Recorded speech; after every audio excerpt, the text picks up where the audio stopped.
Chaque année, 1 300 000 personnes meurent par accident dans le monde. La Côte d'Ivoire enregistre environ 6 000 cas d'accidents selon l'Office de sécurité routière OSER. Les victimes d'accidents de la circulation routière sont dans la plupart des cas traumatisées par les chocs souvent soudains et violents.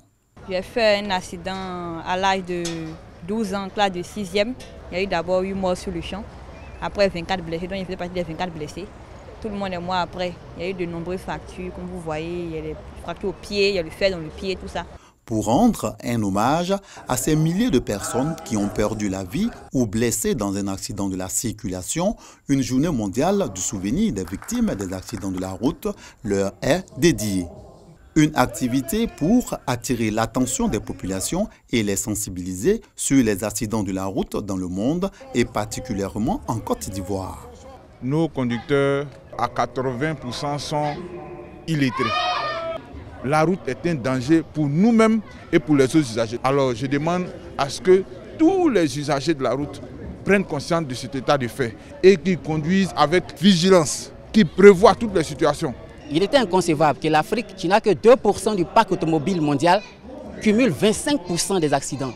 En racontant l'histoire des victimes, on pourra éviter des erreurs. En faisant comprendre leurs sentiments, leurs émotions, on pourra faire prendre la pleine mesure de la responsabilité de chacun. La journée mondiale du souvenir des victimes des accidents de la route, dont le thème est « La vie n'est pas une pièce de rechange de véhicules », a été instaurée en 2005 par l'Organisation des Nations Unies. Depuis lors, elle est commémorée tous les 3e dimanches du mois de novembre.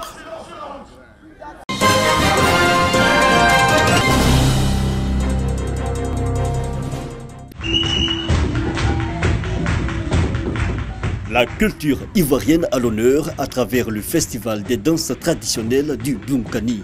La 7e édition du Festibo à Bouna dans le nord-est ivoirien. Pour 2019, jeunesse et femmes, fer de lance du développement est le thème choisi. C'est important pour nous parce que le festival ne doit pas être vu sous le seul prisme de la festivité, de la danse et de la joie. Il devrait être pour nous un prétexte de rassemblement pour permettre donc à toutes les forces vives du Bunkani de se retrouver, changer sur leur devenir. Un festival pour pérenniser les arts de la scène, le costume, la gastronomie et les pratiques culturelles et culturelles des peuples de l'Est et du Nord ivoirien. Pour cette année, le Maroc est le pays à l'honneur.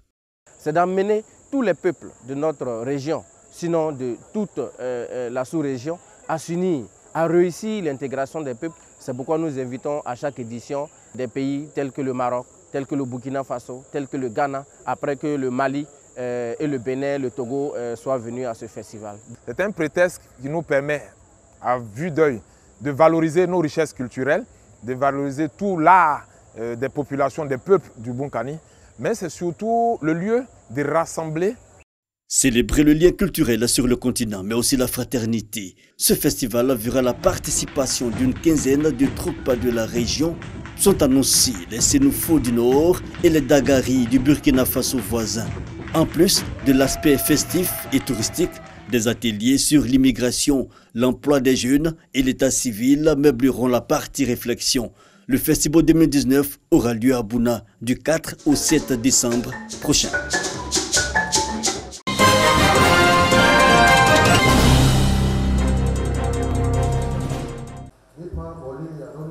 Les genoux fléchis devant l'autel, les fidèles chrétiens de l'église Ariste d'Akwedo Village commémorent la journée nationale de la paix à travers un culte d'action de grâce.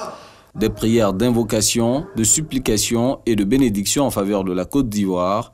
Le prédicateur supérieur de l'église Ariste d'Akwedo Village a invité les Ivoiriens à cultiver l'amour et la tolérance. Le Christ nous a dit qu'il nous laisse la paix, qu'il nous donne la paix. Il ne nous donne pas comme le monde le donne, mais il donne cette paix que Dieu donne, la paix de cœur, la paix qui libère. C'est pourquoi nous avons choisi cette journée-là pour célébrer Dieu, pour célébrer la paix et pour dire aux Ivoiriens de ne pas s'inquiéter, mais de faire confiance à notre Dieu. Parrain de la cérémonie, le Premier ministre Amadou Gon Coulibaly, représenté par son conseiller Djama Antoine, a fait des dons en numéraire Il a exhorté les fidèles à demeurer dans la prière pour une paix durable en Côte d'Ivoire. Le peuple Atchan a initié cette messe d'action de grâce pour lancer l'appel à tous nos parents Atchan de 63 villages pour ramener la paix. Garant des us et coutumes, les chefs et doyens de la communauté Atchan des villages ébriés s'engagent à pérenniser l'œuvre de paix du président Félix Houphouët-Boigny. Processions, louanges ont été les temps forts de cette cérémonie. Des prières ont été faites pour l'unité entre les fils et les filles Atchan.